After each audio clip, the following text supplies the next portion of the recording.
हरे कृष्णा। श्री ईशोपनिषद मंत्र 14। संभूतिं च विनाशं च यस्तद्वेदो भयं सः विनाशेन मृत्युं तीर्त्वा सम्भूत्यामृतमश्नुते। संभूतिं च विनाशं च यस्तद्वेदो भयं सः विनाशेन मृत्युं तीर्त्वा सम्भूत्यामृतमश्नुते। अनुवाद और तात्पर्य श्रील प्रभुपाद के द्वारा। श्रील प्रभुपाद की जय। अनुवाद। मनुष्य को चाहिए कि वो पूर्ण पुरुषोत्तम भगवान श्री कृष्ण तथा उनके दिव्य नाम, रूप, गुणों तथा लीलाओं के साथ ही साथ अस्थायी देवताओं, मनुष्यों तथा पशुओं से युक्त नश्वर भौतिक सृष्टि को भली भांति जान ले।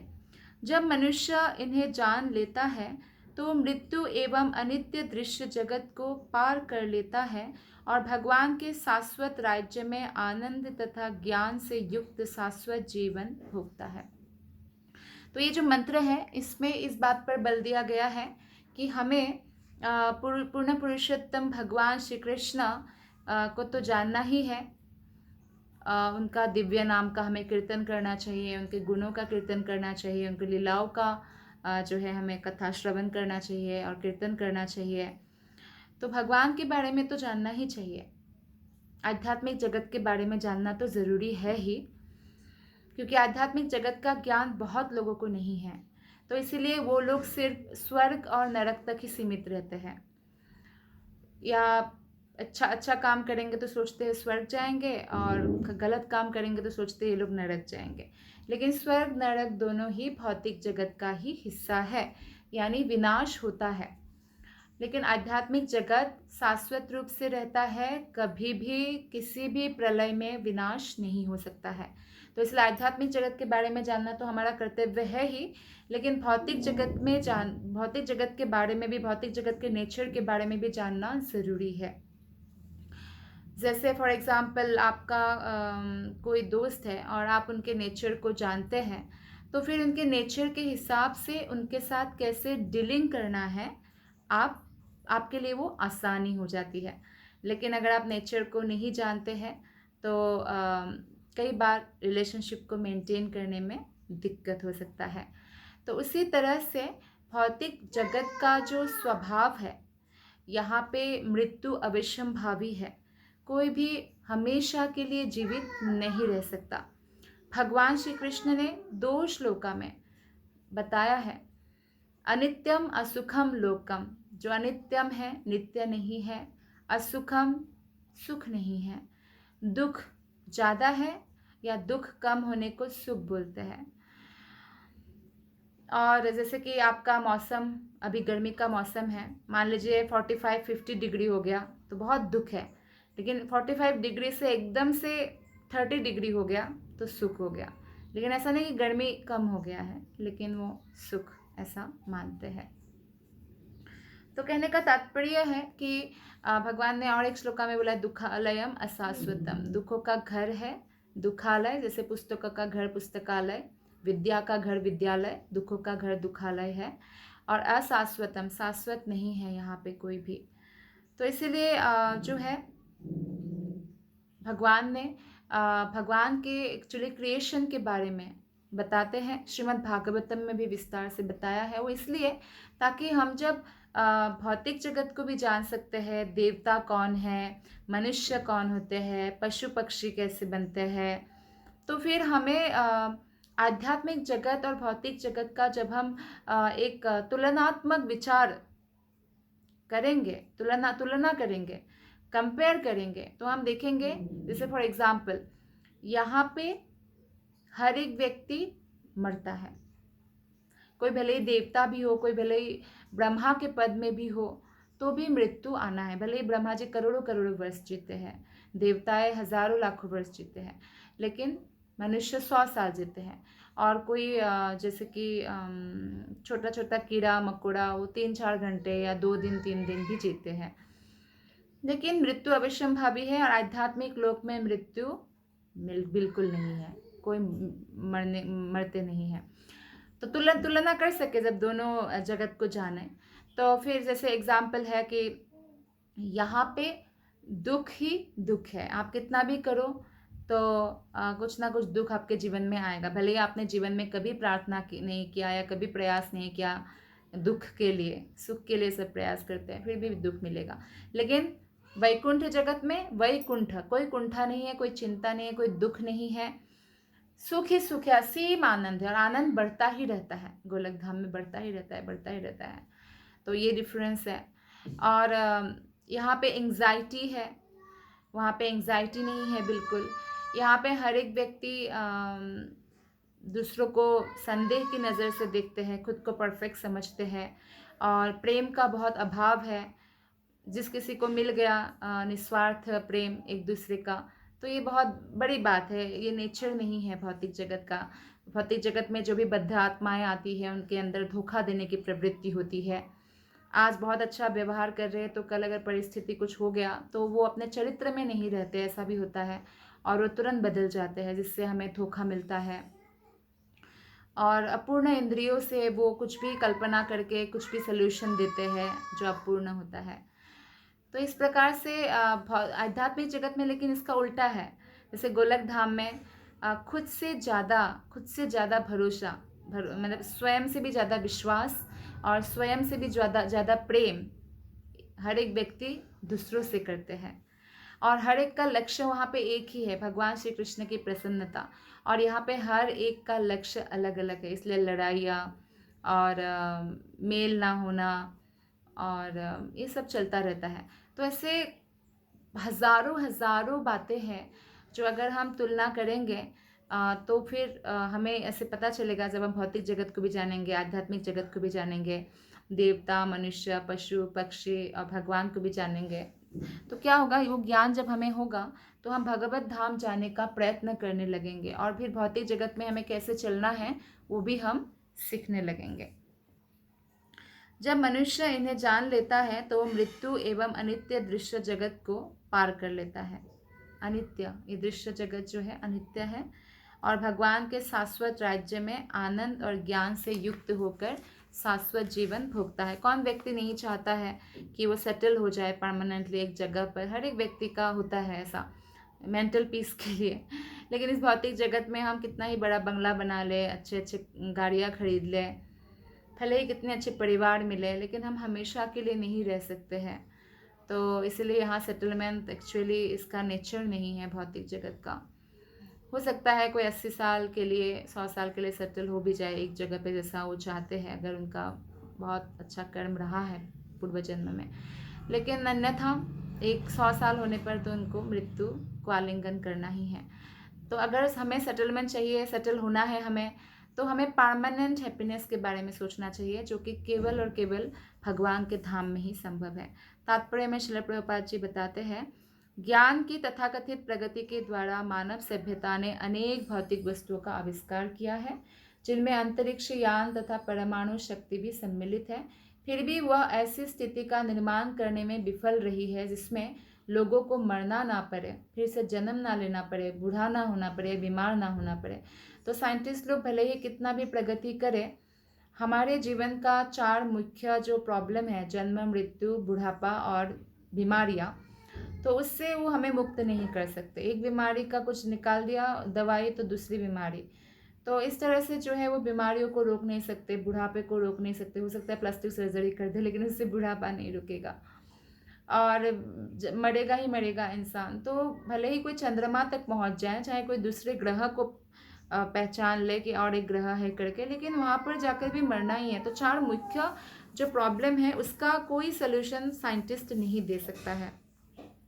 और जब भी कोई बुद्धिमान मनुष्य, ऐसे जो साइंटिस्ट है, जो मेटेरियलिस्टिक साइंटिस्ट है, तथाकथित वैज्ञानिक है, उनको इन कष्टों के बारे में प्रश्न पूछते हैं कि जन्म मृत्यु जरा व्याधि कैसे रोका जाए, तो बड़े चतुराई से उत्तर देता है कि भौतिक विज्ञान प्रगति कर रहा है, तो एक दिन ऐसा आएगा कि हम हमेशा के लिए रोग रहित हो जाएंगे, बूढ़े ही नहीं होंगे या मरेंगे नहीं, ऐसा बोलते हैं। लेकिन आज तक कभी ऐसा हुआ नहीं और ना ही आगे हो सकता है, क्योंकि ये भौतिक जगत का ये नेचर है। और भौतिक जगत हो चाहे आध्यात्मिक जगत हो, सबका कंट्रोल भगवान के हाथ में है। तो भौतिक प्रकृति के अंतर्गत प्रत्येक जीव कठोर भौतिक नियमों के अधीन है और इसे अस्तित्व के 6 अवस्थाओं से गुजरना होता है। जैसे जन्म लेता है, बच्चा होता है, फिर जन्म से बच्चा बहुत जल्दी जल्दी बढ़ता है, 1 महीना 2 महीना 1 साल 2 साल, वृद्धि होता है, फिर जो है वो रुकते हैं, फिर एक उम्र में आके वो दिखने में सेम ही रहते हैं, फिर वो विवाह करते हैं, फिर बच्चे पैदा करते हैं, फिर वृद्ध होते हैं और मर जाते हैं। तो ये कठोर नियमों के अधीन है सब लोग। तो भौतिक प्रकृति के संपर्क में आने वाला कोई भी व्यक्ति इन 6 नियमों से परे नहीं रह सकता। इसलिए चाहे देवता हो, मनुष्य हो, पशु या वृक्ष, कोई भी हो, वो भौतिक जगत में कभी भी हमेशा के लिए जीवित नहीं रह सकता। हालांकि हर एक व्यक्ति का यही इच्छा होती है कि वो हमेशा के लिए जीवित रहे, लेकिन ये संभव नहीं है। तो इसके लिए बहुत आसुरिक, बड़े बड़े आसुरिक व्यक्तियों ने प्रयत्न किया, हिरण्यकशिपु, रावण इत्यादि, पर कोई भी सफल नहीं हुए। और होते तो सफल अभी भी हमें मिलते हैं ना। तो इसीलिए हमें भी इन जो शास्त्रों के उदाहरण हैं, इससे हमें सीखना चाहिए कि एक्चुअली आत्मा का जो कर्तव्य है वो शरीर के कर्तव्य से बढ़कर है। लेकिन इसका अर्थ ये नहीं कि कोई जैसा कि शरीर का पालन पोषण ही ना करे। शरीर हमें भगवान ने मनुष्य शरीर उपहार स्वरूप दिया है भक्ति करके भगवत धाम जाने के लिए। तो जीवन की अवधि योनियों के अनुसार भिन्न भिन्न होती है। इस भौतिक ब्रह्मांड में जीवों में प्रधान ब्रह्मा जी लाखों करोड़ों वर्ष तक जीवित रहते हैं और किंतु इस भौतिक जगत में कोई शाश्वत काल तक जीवित नहीं रह सकता है। तो इस प्रकार यहाँ पे बताया गया है कि यहाँ पे आप भले ही घर में कुछ भी सामान भी खरीद के लाइए, तो एक दिन वो सामान नष्ट हो जाता है, खराब हो जाता है, फिर आपको दूसरा लाना होता है। ठीक उस तरह से हमारे साथ भी है, भौतिक शरीर है, तो एक समय में ये जब बूढ़ा हो जाएगा तो ये जीने लायक नहीं रहेगा, उसमें आत्मा रहने लायक नहीं रहेगा, तो वो छोड़ देगा शरीर। तो इसलिए सारा भौतिक जगत को क्या कहा गया है? ब्रह्मलोक से लेकर पाताल लोक तक मृत्यु लोक कहा जाता है। भौतिक विज्ञानी तथा राजनेता इस स्थान को कोशिश कर रहे हैं कि मृत्यु विहीन बनाया जाए, लेकिन उनको मृत्यु विहीन जो एक आध्यात्मिक जगत है उसका कोई ज्ञान नहीं है, क्योंकि आजकल का जो संविधान है वो भगवत गीता या भागवत जैसे प्रामाणिक ग्रंथों के आधार पर नहीं बना है। तो इसलिए आध्यात्मिक ज्ञान होना संभव नहीं है। यह तो उस वैदिक साहित्य के प्रति उनका अज्ञान है जो परिपक्व दिव्य अनुभव के आधार पर पुस्तक ज्ञान से पूर्ण है। दुर्भाग्यवश आधुनिक मनुष्य वेदों, पुराणों तथा अन्य शास्त्रों से ज्ञान प्राप्त करने में रुचि नहीं रखता है। तो वो कई सारे नॉवेल्स पढ़ेंगे, कई सारे बुक्स पढ़ेंगे, डिफरेंट टॉपिक्स पढ़ेंगे, लेकिन वेद, उपनिषद, पुराण, भागवत गीता, भागवतम या ईशोपनिषद नहीं पढ़ते हैं। और यही कारण है कि ये हमारा दुर्भाग्य है और हम आध्यात्मिक जगत में जाने के लिए सिंसियर नहीं है।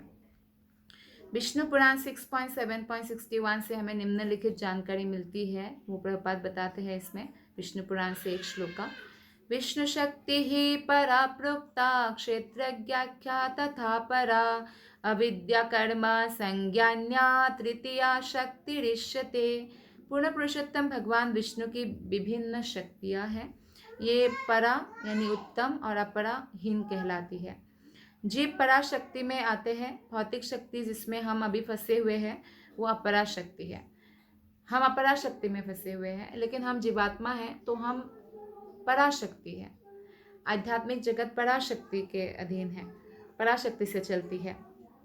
तो इसलिए अंतरंगा और बहिरंगा, ये बहिरंगा शक्ति से चलते हैं, आध्यात्मिक जगत अंतरंगा शक्ति से चलती है।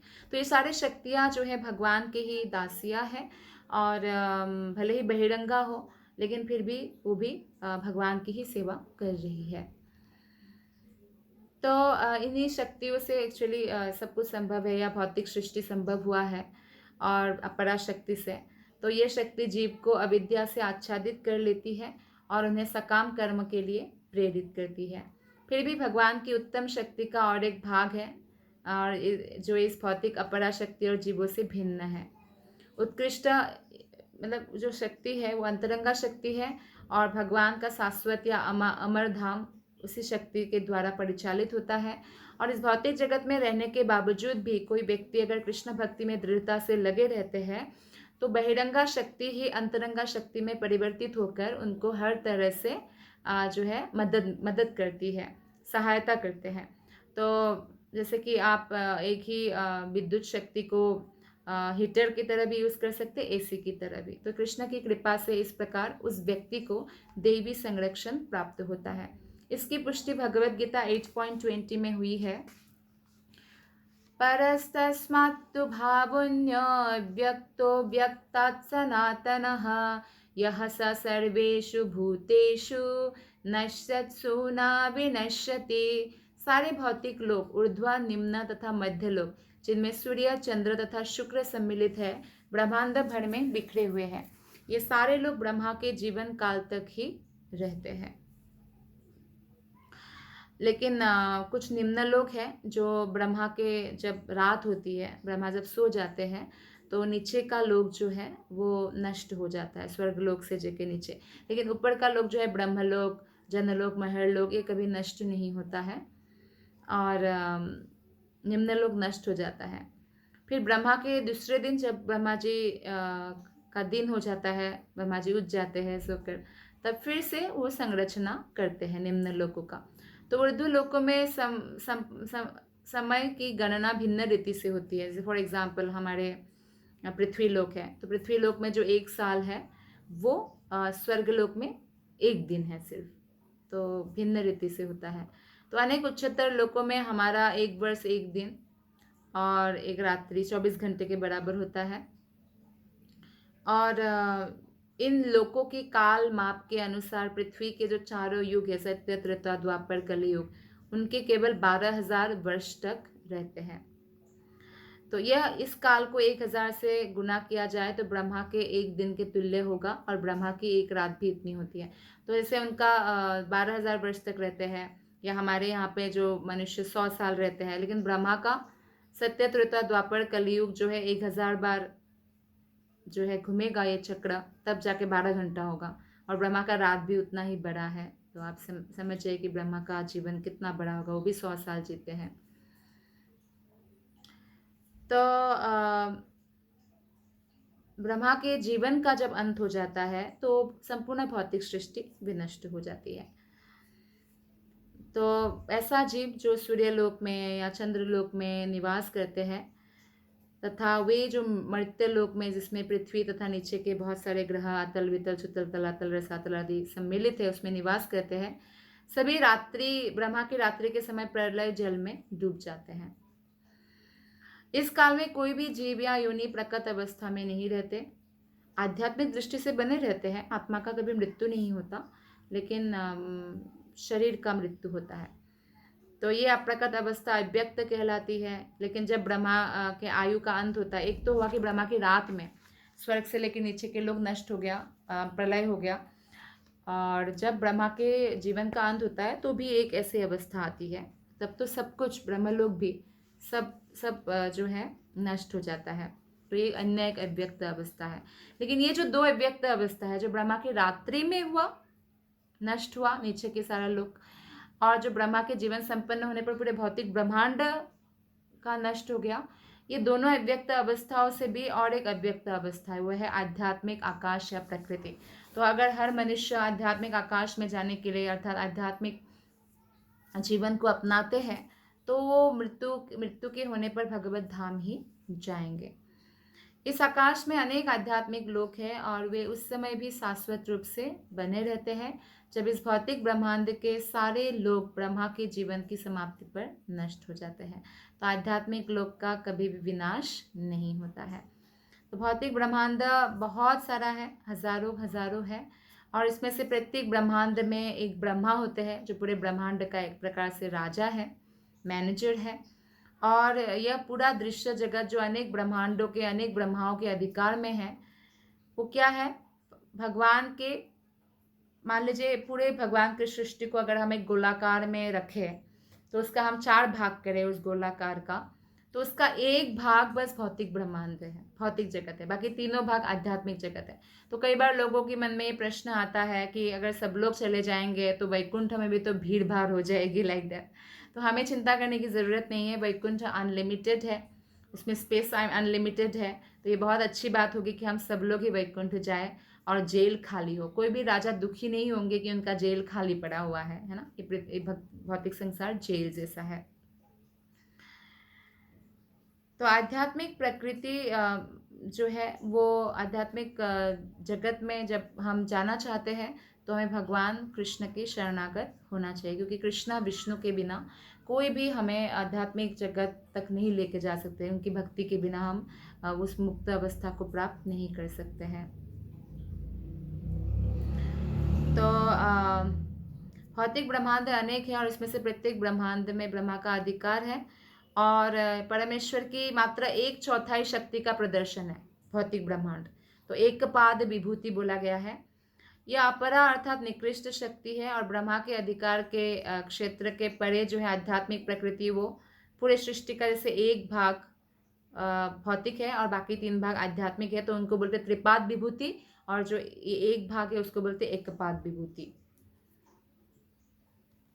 ये उत्कृष्ट प्रकृति है। तो आध्यात्मिक प्रकृति में निवास करने वाले अधिष्ठाता परम पुरुष भगवान श्री कृष्ण है, जैसा कि भागवत गीता 8 चैप्टर में 22 नंबर श्लोक में पुष्टि की गई है। केवल अनन्य भक्ति द्वारा ही भगवान तक पहुंचा जा सकता है, ज्ञान योग या कर्म की विधियों द्वारा नहीं। कर्मयोग अर्थात सकाम कर्म करने वाले लोग स्वर्गलोकों तक, जिसमें सूर्य तथा चंद्र सम्मिलित है, उन्नत हो सकते हैं। तो कर्मी लोग जो है या कोई यज्ञ करते हैं कुछ भौतिक वस्तु प्राप्त करने के लिए, वो स्वर्ग जा सकते हैं। ज्ञानी और योगी जो है इससे भी उच्चतर लोक को जा सकते हैं, स्वर्ग से भी उच्च स्वर्ग लोक, इंद्रलोक, चंद्रलोक, सूर्यलोक है स्वर्ग लोक में। उससे ऊपर के लोग हैं महरलोक, तपलोक, ब्रह्मलोक तक पहुंच सकते हैं, जो ज्ञानी है, योगी है। किंतु भक्तिमय सेवा द्वारा जब वे बहुत ज़्यादा और यज्ञ हो जाते हैं, जो ज्ञानी लोग है, ज्ञानी हो चाहे कर्मी हो चाहे योगी हो, जब वो भक्ति में प्रवेश कर जाते हैं तो अपने अपने योग्यताओं के अनुसार आध्यात्मिक आकाश के प्रदीप्त विश्व परिवेश में अर्थात वैकुंठ ग्रहों में प्रवेश कर पाते हैं। लेकिन इतना तो निश्चित है कि भक्ति में प्रशिक्षित हुए बिना किसी को भी वैकुंठ ग्रह नहीं मिलेगा। भौतिक ग्रहों में ब्रह्मा से लेकर चिति तक सारे प्राणी भौतिक प्रकृति पर प्रभुत्व जमाने का प्रयत्न करते हैं, और हम जो ये कंट्रोल करने का हमारी जो प्रवृत्ति है ना, इसको एक रोग बोला गया है कि ये भव रोग है। तो अगर हम इससे मुक्त होना चाहते हैं तो हमें भगवान की सेवा में एंगेज रहना पड़ेगा। जब तक यह भव रोग रहता है तब तक प्रत्येक जीव को देह परिवर्तन की प्रक्रिया से गुजरना पड़ता है। तो अच्छा है कि कल हम छोड़े, आज ही छोड़ दे कंट्रोल करने की प्रवृत्ति को, और भगवान से प्रार्थना करें और खुद भी प्रयास करें, तो हम ज़रूर सफल होंगे। नहीं तो हमें बार बार शरीर धारण करना पड़ेगा, बार बार मरना पड़ेगा। चाहे वो मनुष्य का रूप प्राप्त करे या देवता अथवा पशु का, उसे 2 जो प्रलय है, ब्रह्मा के रात्रि में प्रलय और ब्रह्मा की मृत्यु में जो प्रलय है, उसके बीच की जो अव्यक्त अवस्था उसे सहन करनी पड़ती है। तो इन सब दुखों को सहन करना पड़ता है उनको। यदि हम जन्म तथा मृत्यु के बारंबार चक्र को समाप्त करना चाहते हैं या हमेशा के लिए हम यंग रहना चाहते हैं, बिना बीमारी के रहना चाहते हैं, बहुत सुंदर आध्यात्मिक शरीर प्राप्त करना चाहते हैं, तो हमें आध्यात्मिक जगत में जाने के लिए भगवान श्री कृष्ण या भगवान श्री कृष्ण के जो स्वांग विस्तार है, जैसे कि नारायण या कोई भी और अवतार जो है, उनकी आराधना करना होगा, तब जाके वैकुंठ जगत जा सकते हैं। जैसे कृष्ण का धाम है, सबसे ऊपर है गोलक वृंदावन धाम, बजेंद्र नंदन श्री कृष्ण का। और जैसे द्वारकाधीश कृष्ण का है, जो द्वारकाधीश कृष्ण की पूजा करते हैं वो द्वारकापुरी में जाते हैं। आध्यात्मिक जगत का एक्चुअली द्वारकापुरी है, और भौतिक जगत में भी है, क्योंकि भगवान आध्यात्मिक जगत का ही जो है विस्तार है भौतिक जगत में भी। और मथुरा कृष्ण है, ऐसे ही जो जिस रूप का, जैसे नरसिंह का कोई सेवा करते हैं तो नरसिंह भगवान का लोक है, कुर्मा अवतार तो कुर्मा अवतार का लोक है, मत्स्य अवतार तो मत्स्य अवतार का लोक है। ऐसे अलग अलग लोक है तो वहाँ नित्य संगति प्राप्त कर सकते हैं। जो जिसकी पूजा करेंगे भगवान की जिस अवतार की, तो वहाँ जाएंगे। भगवान कृष्ण या उनके स्वांग विस्तार इन असंख्य लोकों में से प्रत्येक के अधिष्ठाता है, जिस तथ्य की पुष्टि श्रुति मंत्रों में होती है। एको वशी सर्वगः कृष्ण इंग्यः एकोपि सन बहुधा योब भाति। गोपाल तापनी उपनिषद 1.3.21। कृष्ण के ऊपर कोई प्रभुत्व जमा नहीं सकता है, कृष्ण को कोई जीत नहीं सकता है, लेकिन भक्त कृष्ण को जीत लेते हैं अपने प्रेम से। यशोदा मैया जब गुस्से में कृष्ण को बांधने का प्रयत्न कर रही थी रस्सी में, तो बांध नहीं पा रही थी, जबकि वही कृष्ण को रोज वो तैयार करते समय कमरबंद बांधती ही बांधती है, लेकिन जब रस्सी से बांधने का गुस्से में प्रयत्न कर रही थी तो सफल नहीं हो रही थी। फिर कृष्ण ने माता का कष्ट देखकर खुद ही सरेंडर कर दिया, क्योंकि यशोदा माता उनके बहुत उन्नत भक्त है, रागात्मिका भक्त है, तो पार्षद है। तो इस तरह से हम भगवान जो है प्रेम के वश होते हैं, लेकिन भगवान पर कोई कंट्रोल नहीं कर सकते हैं। वह बद्धजीव है जो भौतिक प्रकृति पर प्रभुत्व जमाना चाहता है, उल्टे प्रकृति के नियमों को तथा बारंबार होने वाले जन्म मृत्यु के कष्ट को भोगता है। भगवान यहाँ पर धर्म के नियमों की पुनः स्थापना करने के लिए आते हैं, और मूल सिद्धांत तो उनके शरण में जाने के लिए मनोभाव को विकसित करना है। तो हमें धर्म के नियमों की स्थापना करने के लिए जब भगवान आते हैं, और भगवान की जो लीला स्थली है उसका दर्शन करना चाहिए, धाम का दर्शन करना चाहिए, भक्तों के साथ जाना चाहिए, और भगवान के नाम गुण लीला रूप ध्यान करना चाहिए। इन सब का जो है ध्यान करना चाहिए हमें। और साथ में ध्यान करना मतलब जब हम श्रवण करते हैं, कीर्तन करते हैं, तो ऑटोमेटिकली माइंड ध्यान मतलब ध्यान गया कि नहीं, ये हमें ध्यान रखना है। तो भगवत गीता 18.66 में भगवान कहते हैं सर्वधर्मान् परित्यज्य मामेकं शरणं व्रज। तो हमें ऐसा नहीं कि कोई खोखला मेडिटेशन का सहारा लेना चाहिए। अगर जिस ध्यान में कृष्ण नहीं है तो उससे हमें भगवत धाम नहीं जाने को मिलेगा। तो अन्य सभी धर्मों को त्याग करके कृष्ण कहते हैं मेरी शरण में आओ। लेकिन प्रभुपाद कहते हैं कि दुर्भाग्यवश मूर्खों ने इस सर्वोत्तम शिक्षा की गलत व्याख्या करके जनता को विभिन्न प्रकार से पथभ्रष्ट किया है। क्योंकि अगर भगवत गीता का भी आप गलत व्याख्या सुनेंगे या गलत व्याख्या पढ़ेंगे तो आप कोई भी भ्रमित हो सकते हैं। इसलिए हमें जो है प्रामाणिक आचार्यों से ही श्रवण करना चाहिए, वैष्णव गुरु जो होते हैं, और श्रील प्रभुपाद ने जैसे व्याख्या किया है ऐसे टीका पढ़ना चाहिए। लोगों को अस्पताल खोलने के लिए तो प्रेरित किया गया है, किंतु भक्तिमय सेवा द्वारा वैकुंठ जाने के लिए अपने आप को शिक्षित करने के लिए नहीं बताया गया। तो समाज में लोग उन्हीं को सम्मान की नज़र से देखते हैं जो हॉस्पिटल खोलते हैं या अनाथालय खोल दिया, वृद्धाश्रम खोल दिया। ये अच्छे कर्म है, लेकिन ये शरीर की सेवा है। आत्मा की सेवा तब हो पाएगी जब हम भगवत भक्ति का प्रचार करेंगे। पूरे विश्व में शांति तब हो पाएगी जब हर एक व्यक्ति भगवान की भक्ति करेंगे। तो इसलिए श्रील प्रभुपाद ने इस्कॉन को एकदम स्पेशलाइज्ड संस्था रखा। ऐसा है कि इस्कॉन में भी हॉस्पिटल है जहाँ पे ट्रीटमेंट भक्तों की या जो भी आए उनका हो सकता है, या गौशाला है, या खेती बाड़ी भी है, फार्मिंग वगैरह है। तो ये सब भगवान की सेवा करने के लिए है कि फार्मिंग से भगवान के लिए अच्छे ताज़ी ताज़ी सब्जियाँ आए, अन्न आए, गौशाला से शुद्ध दूध आए, गायों को कष्ट नहीं दिया जाता, और बड़े बूढ़े बूढ़े गायों को पाल कर रखा जाता है। तो यंग गाय जो है, जवान गाय जब बूढ़ी गाय को देखती है तो उनको भी पता चलता है कि हमारा बुढ़ापे में कोई यहाँ पे प्रॉब्लम नहीं है, सेवा किया जाता है। नहीं तो लोग तो कसाई को बेच देते हैं, क्योंकि कोई भी पालना बहुत बड़ी बात है, बहुत सतोगुण का काम है। तो इस तरह से है। लेकिन स्पेशलाइज्ड किस में है, प्रभुपाद ने स्पेशलाइज्ड किस में रखा, शुद्ध भक्ति डिस्ट्रीब्यूट करने में, और कोई बिजनेस नहीं, शुद्ध भक्ति की प्रशिक्षण देने में, शुद्ध भक्ति हमें प्राप्त करने में रखा है। तो इसलिए कुछ भी जो है हम करने से पहले हम हर एक चीज़ को इस दृष्टि से देखें कि हम आध्यात्मिक दृष्टि से कार्य कर रहे हैं कि नहीं, यानी ये हमें आध्यात्मिक जगत जाने के लिए सहायता करेंगे कि नहीं। तो हमें वैकुंठ जगत जाने के लिए एक्चुअली शिक्षा की ज़रूरत है। तो अभी जो जनसमाज है उसमें अस्थायी राहत कार्य में रुचि लेने की शिक्षा दी गई है, जिससे जीव को कभी भी वास्तविक सुख नहीं मिल सकता। वे प्रकृति की विनाशकारी शक्ति का सामना करने के लिए अनेक प्रकार की सार्वजनिक तथा अर्ध सरकारी संस्थाएं चलाते हैं, लेकिन वे यह नहीं जानते कि दुर्जय प्रकृति को किस तरह शांत किया जाए। दुर्जय प्रकृति को शांत करने का एकमात्र उपाय है कृष्ण के शरणागत हुआ जाए, और कृष्ण बाकी देख लेंगे। कृष्ण सर्वशक्तिमान है। अनेक लोगों को भगवत गीता के महान पंडित के रूप में प्रचारित किया जाता है, लेकिन गीता के उस संदेश पर वो लोग ध्यान नहीं देते कि भौतिक प्रकृति को शांत किया जा सकता है कैसे। शक्तिशाली प्रकृति को केवल भगवत चेतना जागृत करके ही शांत किया जा सकता है, जैसे कि भगवत गीता में 7वें अध्याय में 14वें श्लोक में बताया गया है। तो हम जब तक भगवान कृष्ण के शरणागत नहीं होंगे तब तक हम जो है दुखी ही रहेंगे, सुखी नहीं हो सकते। इस मंत्र द्वारा श्री ईशोपनिषद सिखाती है कि मनुष्य को संभूति परम पुरुष भगवान तथा विनाश नश्वर भौतिक जगत दोनों को ही साथ साथ भली भांति जानना चाहिए। केवल भौतिक सृष्टि को जानकर कोई बच नहीं सकता है।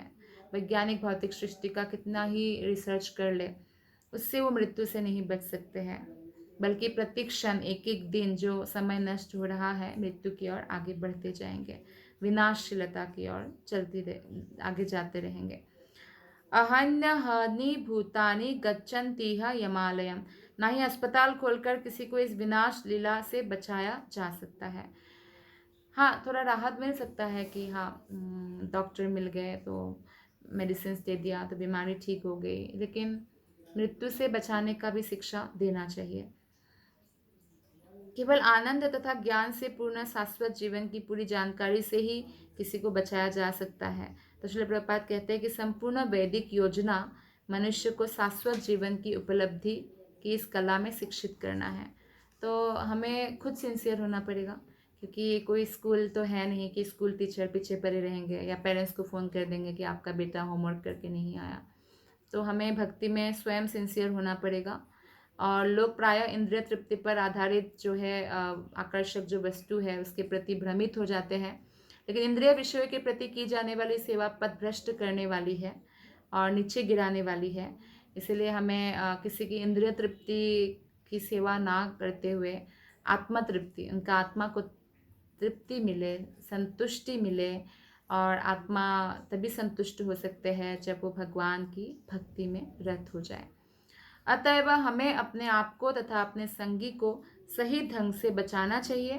सत्य को चाहने या न चाहने का प्रश्न ही नहीं है। भगवान है तो है, हम उनको चाहे या ना चाहे, लेकिन हमें उसके हिसाब से जो है हमारा फ्यूचर डिसाइड होता है कि हम भगवान को चाह रहे हैं, भगवान को जानने का प्रयत्न कर रहे हैं, तो आध्यात्मिक जगत के लिए हमारा रास्ता भगवान स्वयं दिखाते हैं, मार्गदर्शन करेंगे गुरु के माध्यम से, ग्रंथ के माध्यम से या बाकी वैष्णवों के माध्यम से हमें, और अंदर से भी हमें अनुभूति देंगे।